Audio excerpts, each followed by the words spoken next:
What do you do when you develop a beef allergy as an adult?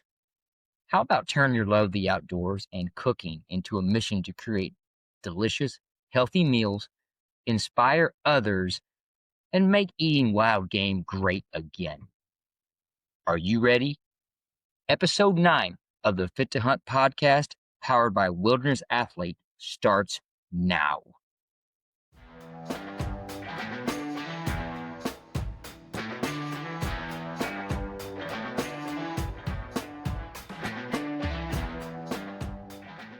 Jeremiah, how you doing tonight? Oh, good, man. Good, good. Well, it's not tonight yet. It's only 5 o'clock here in the God's country. God's country? Well, I do forget that you're a few hours behind. Yeah. What you been working on today? Oh, today I finished vacuum sealing about a dozen pheasant, and then worked on a kid's cookbook that I'm working on. Oh, wow. Yeah, fun stuff. Sitting on the computer, having fun, knocking stuff out, and sweating my butt off because we had thunderstorms, and now it's 90 degrees and 100% humidity. Yeah. In Southern California. So usually we don't have that. What do you do? So you really knocked the doves out the last week or so. What have you been doing with all those things? Dude, recipes and recipes and recipes. Really? We've shot. Me personally, I limited out 6 days with dove, so that's like 90 birds myself. And then plus my dad and wife and everyone else had hunted. So I just did a pheasant and dove etouffee. I did country fried dove where they were plucked whole, spatchcocked. I did roasted dove with potatoes, brown gravy. I did a Thai dove pizza with roasted dove on top. So, I've got about 10 more recipes in the head that I just got to work out. So I'm going to put a pin in that one in just a moment because that's actually one of the things I want to talk about as we kind of go through this conversation here. You know, a lot of people I think know who you are, but I'm not sure they know how you got here. Now, I've heard your story. So what got you into hunting originally? And honestly, the concept of procuring your own food. Yeah. Hunting for me started at a young age. I know people think, oh, you're from Southern California, so you're not a hunter. But I started bird hunting. We were just having this conversation. I started dove hunting when I was 6 years old, going out with dad and his friends, uncles, and just have continued. I have not missed a dove season since I was 6. Picked up my first shotgun at 8 years old. It was a way too big 12 gauge and got knocked in my butt, but that's what we had. We didn't have money to go buy another shotgun. That's what was the shotgun. I broke that when I was 13. I broke that shotgun because I was pumping it too hard because I was just so excited. Broke the slide. But yeah, so that's kind of where it started. And that's all it was until I was about 18 was just dove. It would go out for dove opener. That was my hunting career. I'd come back and I'd cook it up for church or small groups with boys and that kind of stuff. And then when I was 18, I started looking at there's a lot of other birds I can shoot. So I taught myself how to quail hunt, turkey hunt, pheasant hunt, chukar hunt.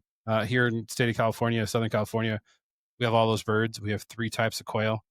We've got chukars, we have pheasant, we're on the Pacific waterfowl end of it. So we get all the late season waterfowl and just they dump in and they stay. They usually don't even go all the way to Mexico. Like we're at the river for dove season and the pond's already loaded with ducks. Like they're awesome. Already here.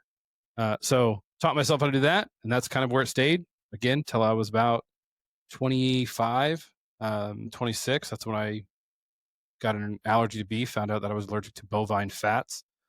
And that kind of threw me into the big game world because I wanted to get more meat. I didn't just want to stick on, chicken and pork.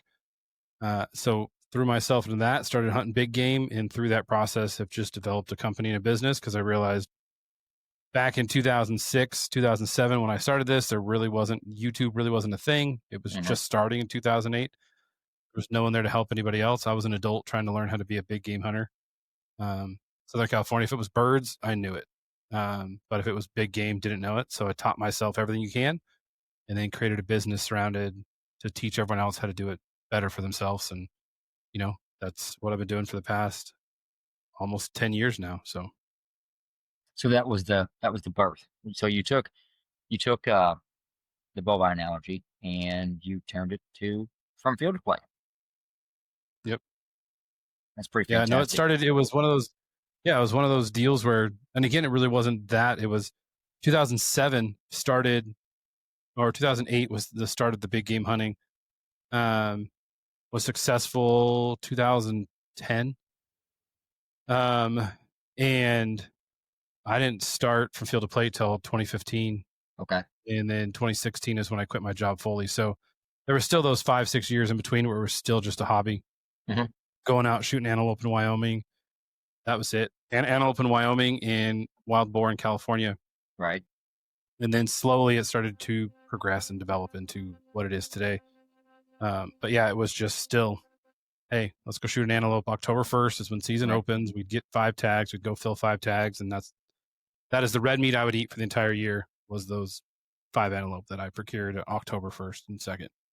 So if we were to go in your freezer today, excuse me, what kind of red meat would we find in there? Like how many varieties would we get today if we opened it up and just said, Well, which freezer? There's 3 sitting right in front of me.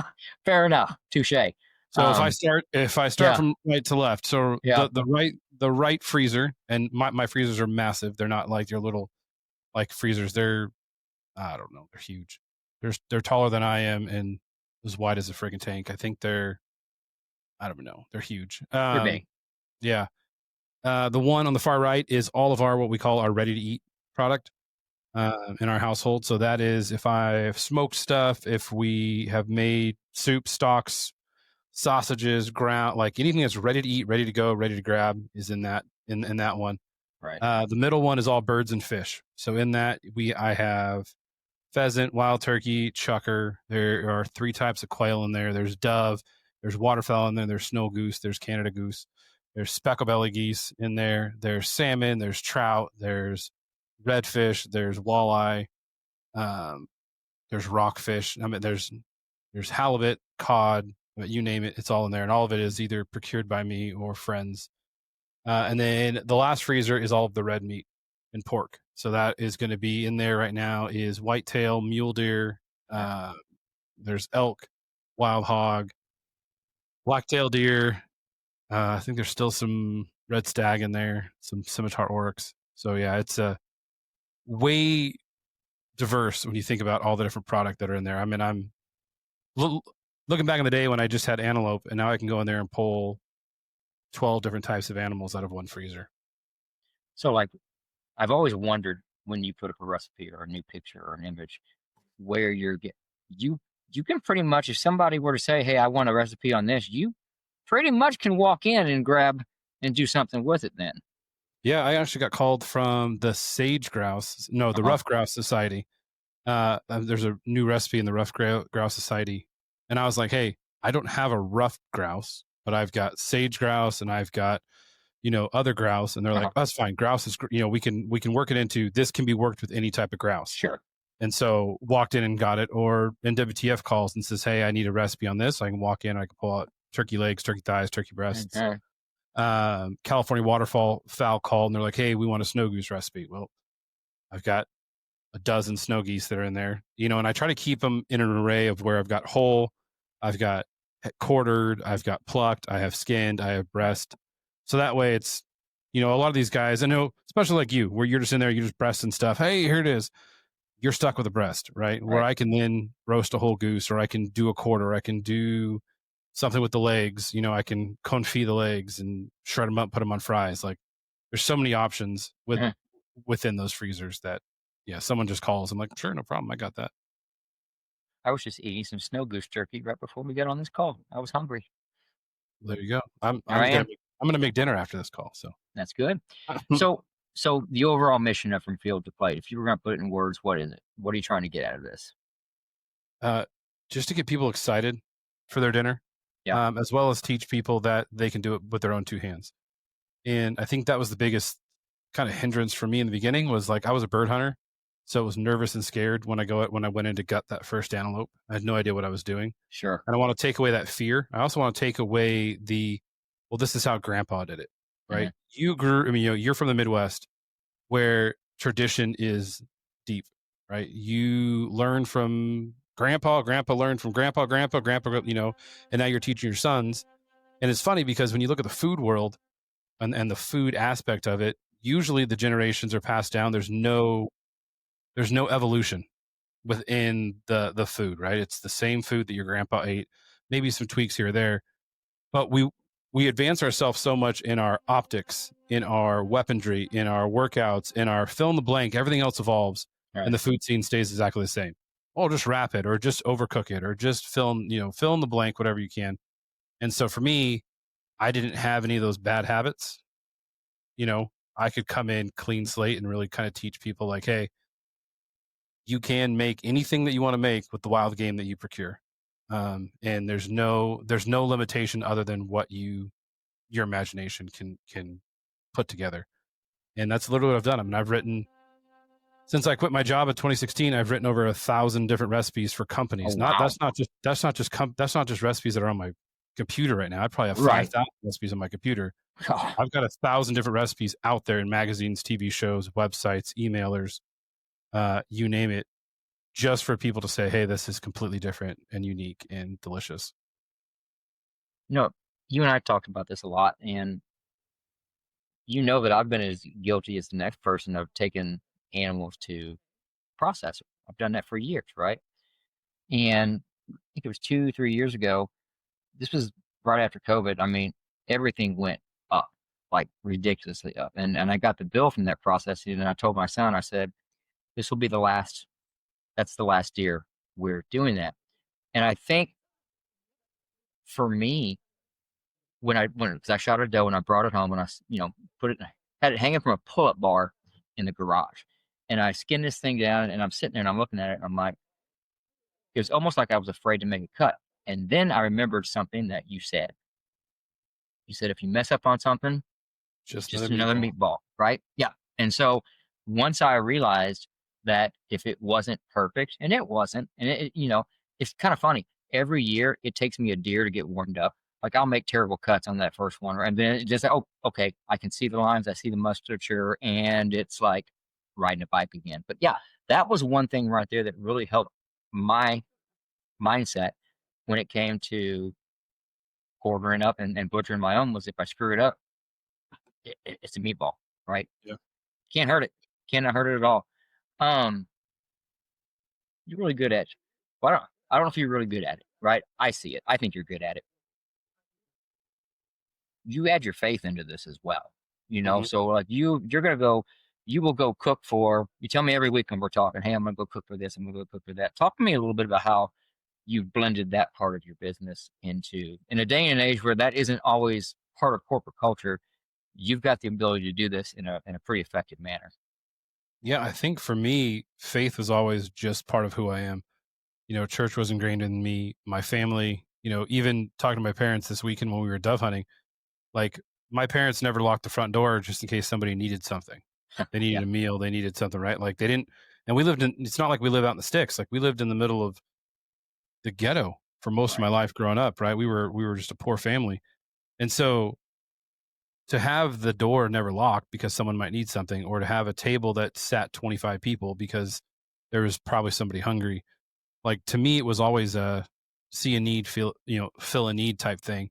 And Right. so for faith, my faith base, it's I honestly don't care what you think about me at the end of the day, as long as I'm true to who I am and I'm respectful, and I go home and I want my daughters to look at me and have respect for me because of how I lived my day and how I treated my day. And so when faith comes into it, it's it's fun because I go to some of these deer camps with some of these TV shows, and you've got 12 camera guys, audio guys, you've got magazine dudes there, you've got the host, you've got the producers, you've got fill in the blanks, you've got these TV shows, and I make a meal, and all of a sudden everyone just goes for the meal, right? And I'm like, whoa, Hmm. stop. I don't know what you do, I don't know where you are, but I always bless my food before we eat, and Right. I pray, and it's something that I established, and it's funny because on some of those shoots, it'll be like the next night, some guy's like, hey, I'm gonna pray tonight. It's like Hmm. once took away the fear of everybody else, like they're like, okay, good. Well, I'm a Christian too, so I'm gonna do this. And it's just something that's been so ingrained within me to not fear faith. And so for me to look at food and faith, it goes hand in hand.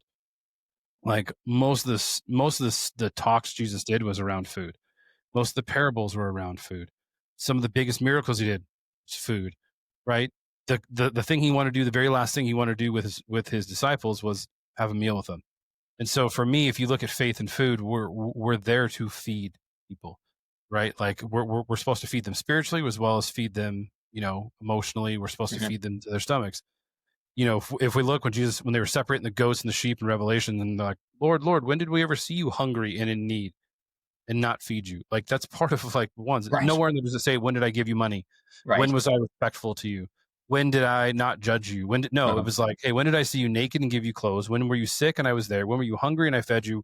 It's like you look at all these things and they're filling people's needs. And Right. so for me, looking at faith and food, it's just a non-negotiable. And I'm not, and I'm very open in my social Uh-huh. media, and I Right. get slammed by a lot of crazy people, and I'm not unfollowing you, and I'm like, awesome. I'll make sure I pray for you, Deborah. Right. Deborah, Karen, whatever. Yeah. Um, I don't know that I've been able to quite do that in the same context. I'll tell you what I have been able to do. And I mean, I think this is awesome. I see it all over social media, but getting people into hunting. And so we've got a friend of Jack's that's my son, who wanted to do this. So we poured a lot into him.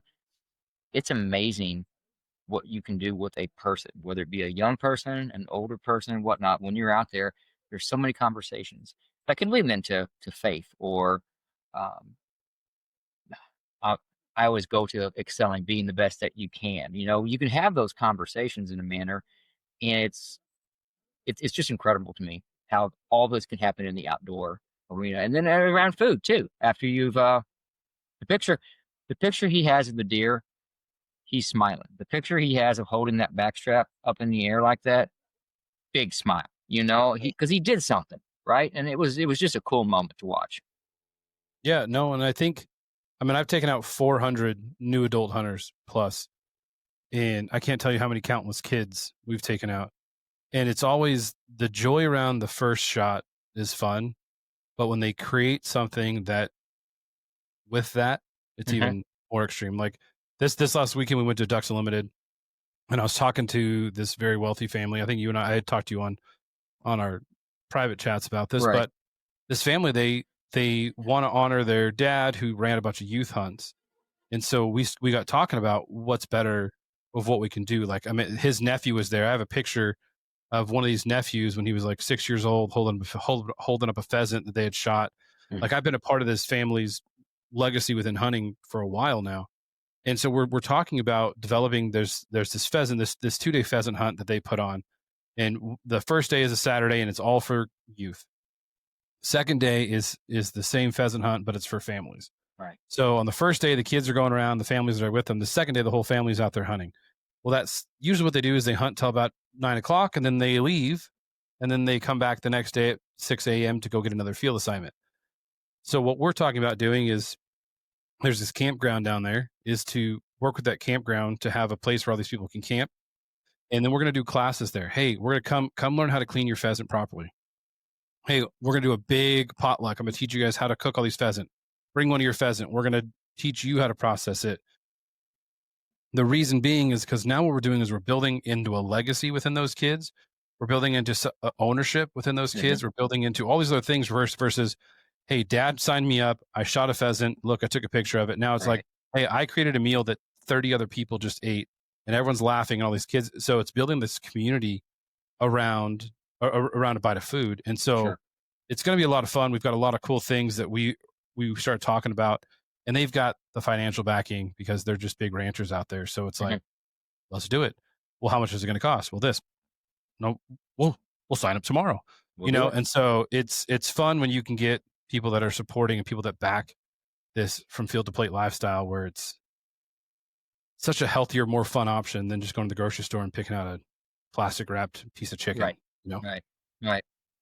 So, from a health perspective, wild game is incredibly healthy.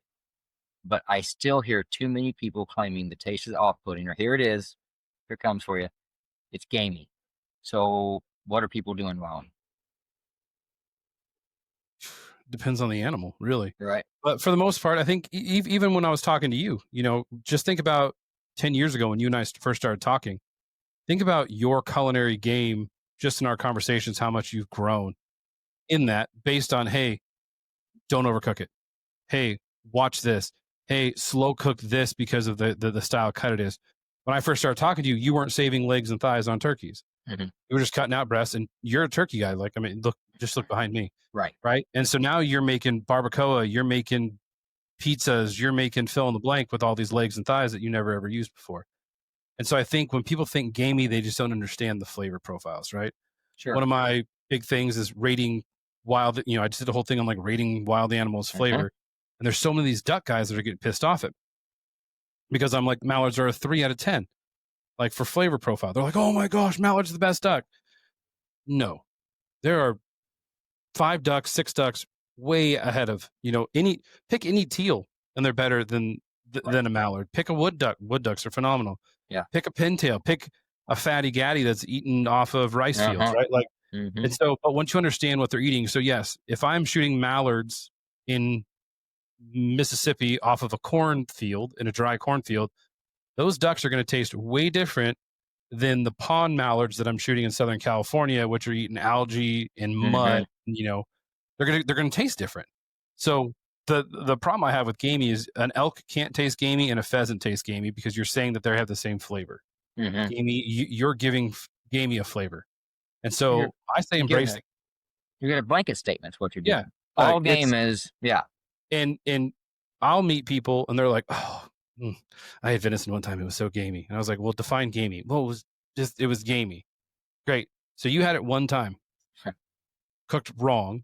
And that is it, right? So now if they associate the gross venison they had with gamey, and then someone else is like, oh, this pheasant's a little gamey, what are they automatically going to assume? This negative ideology of what this flavor profile is, right? Right.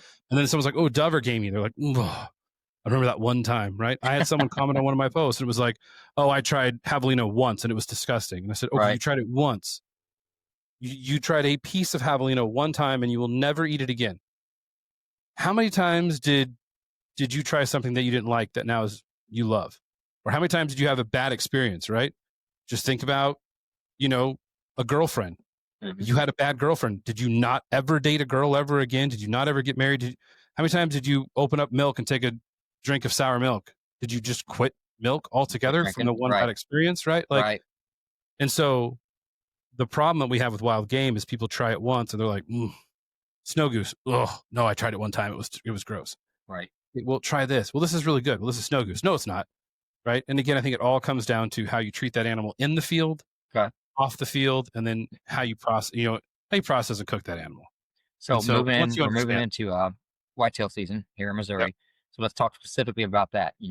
Let's go from you shot it, you field dress it, and then what you're going to do once you get it hung up. So what do we need to do to ensure or reduce the risk that it's going to have any off-putting taste to it? Are there things we should be thinking about?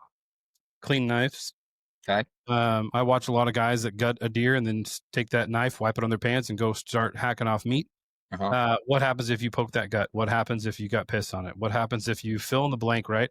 I've got knives that are specifically for gutting. I've got knives that are specifically for skinning, and I've got knives that are specifically for breaking down an animal. Right. And if there's something that I nick something, I'm like, I'm going to stop. I'm going to clean this knife. And because what you're doing is you're transferring all that flavors. Right. Second thing is I think a lot of these guys don't understand the process of aging. Right. They're hanging up their deer just out in their shed in their barn. The days are getting to 55, but the nights are getting down to 36. But they're like, oh, it's fine. It's fine. It's fine. Well, bacteria is starting to grow. Negative things are coming in. The meat's actually rotting versus aging. Right. We want to keep it at that 48 degrees and below. And so they're like, oh, it's fine. And then they go to eat it. Or the guys that just throw the deer in the back of their truck, drive around to show all their buddies, but it still has the guts in it, right? And it's starting to bloat, starting to fill. And they're like, oh, I remember antelope hunting. This guy's like, I hate the taste of antelope. It's 92 degrees, October 1st, Wyoming. We're hunting antelope. We're at a little restaurant, and there's these 2 old timers, and they're like, we just shot 2 bucks, blah, blah, blah. And I was like, oh, yeah, well, we shot this. And he's like, well, you can just have the meat because I hate that goddamn meat, blah, blah, blah. And I can walk out, and his 2 antelope are in the back of his truck, 90 degrees, bellies are bloated. And I'm like, they're like, we're taking it to the processor. And I was like, but you're eating lunch? It's 90 degrees outside. Like my antelope, the moment I shoot them to the moment they are gutted is within 2 minutes. If I can't, like, we have ice chests full of ice, Mm-hmm. just bags, like the 7-pound bags. We'll shove them in cavities, leave all the skin on it. We'll Mm-hmm. just fill those cavities and we'll just start throwing them. You know, it's like, or we'll take them back, we'll hang them up, we'll get. But no, these guys, you know, it's just this again. It's this idea of like, well, it's just what we do, right? Right. I remember Right. being in Mississippi where the guys didn't even know how to gut. They're like, no, well, you know, but they're sitting there posing, taking pictures for 2 hours. They gut shot this deer, all the guts are Oh, just there. And they're like, we just take it to the processor. Well, the problem is now you go to a processor now has a gutty deer. He's mixing all that other fat, everything else. So now every deer that goes through there is going to taste like a gutty, ruddy deer. right. And Right. so I think that's just kind of your process is taking your time, making sure your knives are clean, making sure that, Mm-hmm. you know, this whole myth that if there's hair on the meat, it ruins it. No, wipe it off, like pick it off. Like it's, I don't know, but I think that's the biggest thing is make sure that you have clean knives and that you're gutting that sucker as soon as you can and getting it clean. Plus, it knocks off like 40 pounds when you're dragging that sucker out. Right. Like, why are Right. you going to drag it out with 40 pounds of guts on the inside? Right. I mean, you So, are because you want to look cool on camera oh, and make your arms bulge and your veins go. But for me, no, I'm going to make it as light as I can. I got a client that says, why do I got to do all this stuff? I got a winch. And I'm like, well, Joe, if the winch breaks. Yeah, Well, well, yeah, but usually your wench is at home making sandwiches. oh, See what I did there, I folks? see what you did Thanks. right there. I'll be here So all week. let's so to carry on with the way things have always been done. You just talked about all kinds of recipes that you just did for Dove alone, right? I saw the picture of the pizza the other day. It looked delicious, right?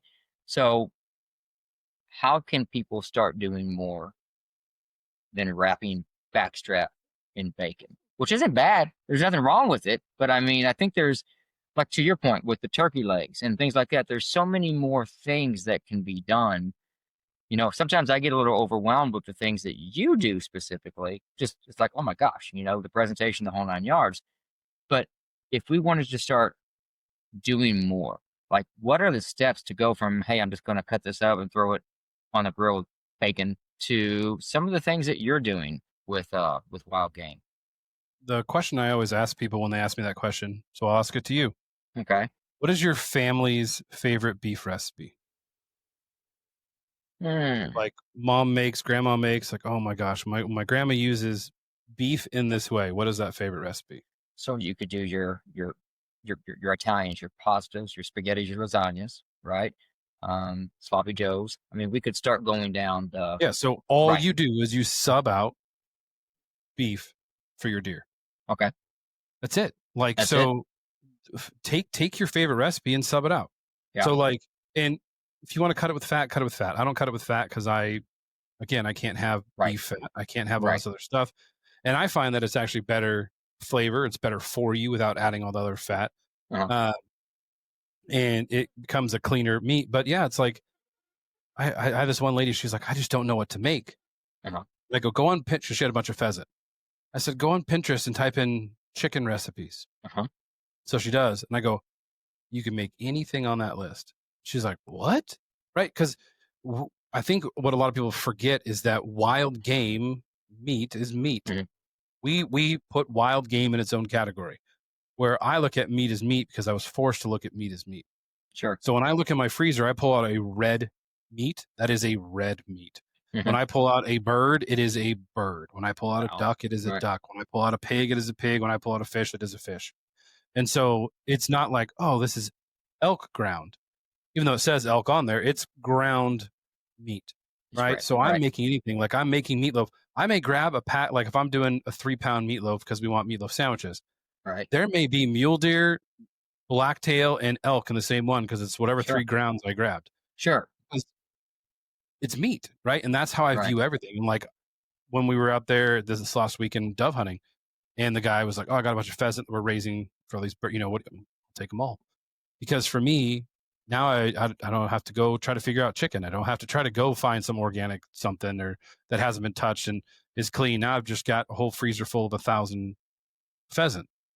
Well, guess what? Tonight we're doing white enchiladas, and I put Mhm. 2 whole pheasants into a stock pot today with onions and garlic and carrots, and I just cooked it down till they fall off the bone, shred all that meat. Well, now I've got shredded chicken quote Right. unquote meat Right. for whatever we want to use. But again, I think we get so caught up in this wild game. It has to be fancy. It has to be, like Hank Shaw used to always like pheasant under glass or Hmm. duck with, which no offense, they're phenomenal, or ducks with all this other fancy mushroom oils and Right. black truffle this and shape. To me and my family, meat is meat. Meat is Meat is dinner. meat. Meat is breakfast. Meat is lunch. And I think when people realize that, and the more and more people that start utilizing my recipes and start listening, they're Hmm. like, oh, hey, check out what I did here, right? Right. Oh, hey, look at this. Oh, hey, look at I made this. And you're never going to hear me talk down on you for what you make, unless it's you and Right. I'm just jawing with you to be a dick, Sure. uh, which I do with your store bought pizza crust. That's true. Um, but at the end of the day, you're eating wild game. You're eating what you cook. So Right. I'm just having fun with you. And I got sent probably 300 pictures of dove poppers from people so excited they shot dove. And every single Right. time I'm like, that looks so great. Oh, that's so amazing. I'm not gonna be like, oh, stop making effing poppers, do Right. this.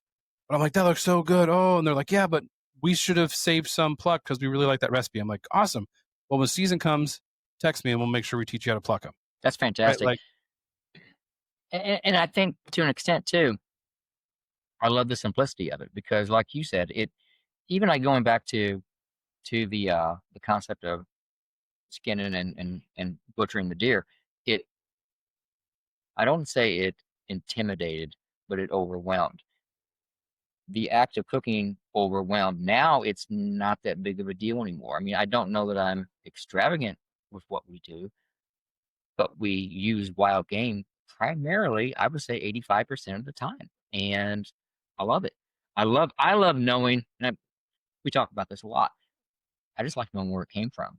And I yep. like knowing that package right there that had that date on it. Then I start to replay who I was with, where it was. Yeah, and you know, mounts and tail fans, and it's great, but sometimes the meal part of it is just as good as that thing hanging on the wall right there.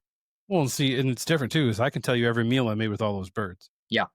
And that's like I get asked all the time, like, what goes through your mind when a deer walks out, or what goes through your mind when a bird walks out, or what? Hmm. It's honestly food. It's Right. honestly like, and I've told this many times. You can go back 10 years and hear me say the same thing. When an animal walks out, I think of nothing more than what I'm going to cook with that animal. Like, I don't get so blown away at the size of a rack that I'm shaking and nervous. I'm Hmm. like, and I've had some big bucks walk out, and I've been blessed to take big bucks. But at the end of the day, I'm like, that buck next to it was so much bigger. Yeah, but the rancher wanted me to shoot that buck, right? Right. When we're doing classes, or I'm in helping doing management deer and that kind of stuff. And I'm like, but the deer next to it the body was 4 times as big. I'll take that deer all day long.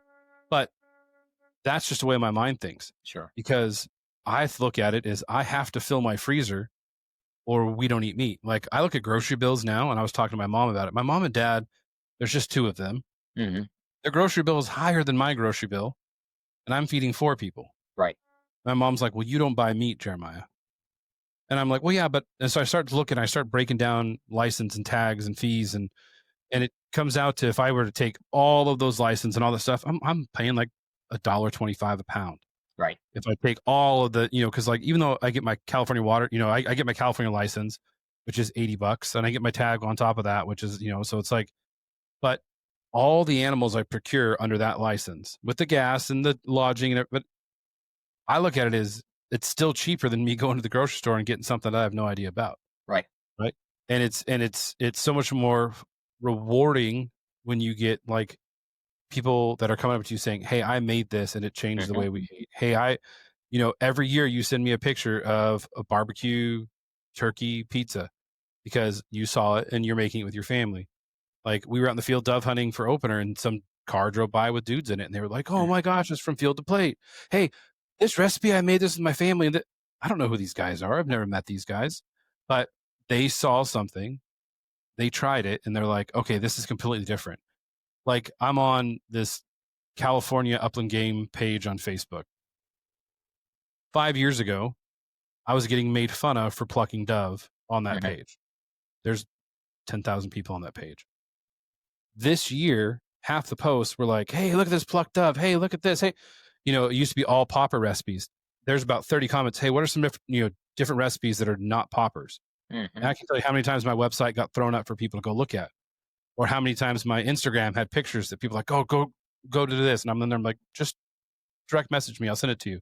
Right. So to see the change and the shift of people getting excited to eat wild game and going beyond the popper and thinking outside of the normal and thinking, because when I grew up, every dove was just breasted. We would just shove our thumbs in the butt, take it out. The bone was still on there. The breastbone was still on there. Two little breasts. Take off the skin. Over my grandpa and all of them, my dad, uncles, everyone, over season the crap with Lowry seasoning salt. Throw it on the grill till it was done. And I remember sitting there gnawing on it as a kid, as it was jerky. I'm like, I'm not really a fan of dove. Right. Then I start traveling the world and realize that people are eating dove and people are eating pigeon, and I'm like, this is the same thing, and they're cooking it. And I realized that you can cook it to 150 degrees and kill off all the bacteria. And I'm like, oh, okay, so it doesn't need to be dried out. Then I Right. started going, okay, well, I remember the first dove, I was sitting there and I started plucking it. I was like, this is a lot easier. Uh-huh. I mean, not easier than shoving your finger and taking 2 seconds, but Right. the feathers literally just fall right off. Right. And then I roasted it, and everyone's like, okay, you need to start. And then all of a sudden, people start plucking dove, and people start, when I was saving hearts and everything else, people thought I was absolutely insane. When I was cutting out Frenched out backstraps, I was getting made fun of. Now you can't go Uh-huh. on social media without someone seeing a Frenched out backstrap of a deer or someone. It's like, so for me, it's exciting because a kid who grew up shooting birds in Southern California, living on the beach and fishing and surfing all the Mhm. way through high school.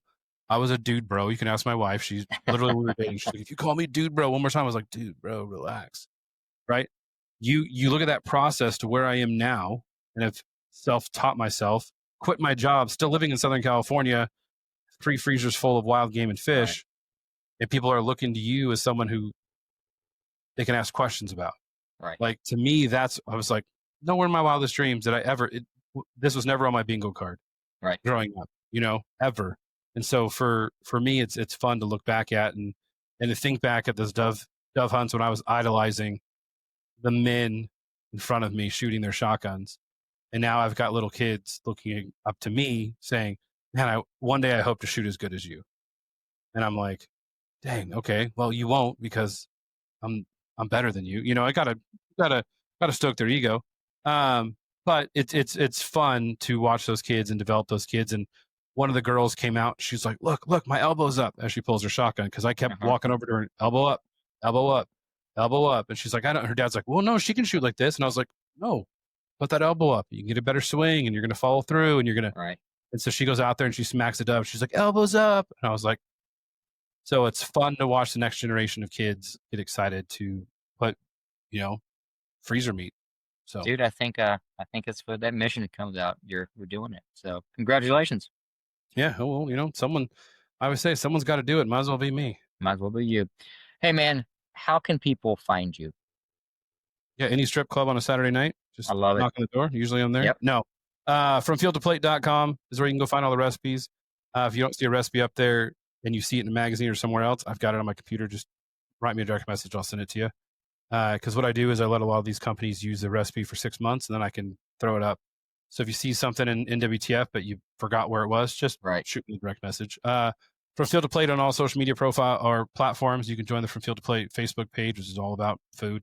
Uh-huh. There's no trophy sharing there. Your trophy is the plate. And so it's really cool to see people just share their food. There's a lady on there, Becky. She's an older lady. Mhm. Becky shares her food every single day. And you can go look at it. And it's not the best pictures. It's not but Becky is so passionate about the food she makes, and it's all wild. And so it's fun when people are like, oh, Miss Becky just posted another picture, and there's 30,000 people that are looking at Miss Becky's food, Right. Even though it's some just meat, taters, and gravy on it. But she's so Right. excited that was the deer that her husband shot. That's So fantastic, join man. that, encourage all those people, because Becky doesn't hunt, but her family does. And Becky is so Mhm. excited to share, old Miss Becky sharing her food. So, but yeah, you can join me on any of those. You can follow the From Field to Plate podcast, where we've got podcasts going, talking to different people in the industry. I don't talk to famous people. I just talk to people who are real. Um, so yeah, you can follow along on all that fun stuff. Awesome, man. Well, dude, I appreciate your friendship, and it's all you've done for helping me learn how to make better food. So we appreciate your time, buddy. Have a good night. We appreciate it. Yes, sir. Talk to you later. All right, take care. Jeremiah is a great friend, and he's really inspired me to look at wild game differently, and I'm grateful for it. If you are not following him, I'm going to encourage you to do so. He has a wealth of knowledge. And like he said, so many of his recipes are on his website for free. And that barbecue turkey pizza, that's no joke. So hunting season is here, and many have already been out in the stand. Matter of fact, Coach Nick tagged his target buck a giant on opening day. So congrats to you, Nick. Good job. And on that note, one thing we promote to our clients is in-field nutrition. We talk about nutrition all year long, but when you're in the field, in the stand, right? The longer you can stave off hunger, the greater your odds are at punching a tag. And focus from consuming the right calories and staying hydrated, it really does impact performance. So if you have not checked out the Wilderness Athlete Pack Out Bites and Bars, I'm going to encourage you to do so. And always keep a few packets of Hydrate and Recover in your backpack. Listen, they taste great, and I promise you're going to love the result. Well, that's it for this month's episode. If you're already climbing a tree or a mountain, good luck. Consider following us on social media. Tag us in your successes. We love seeing our listeners perform and succeed in the field. Until next time, hey, thank you for listening. And as always, you stay fit to hunt.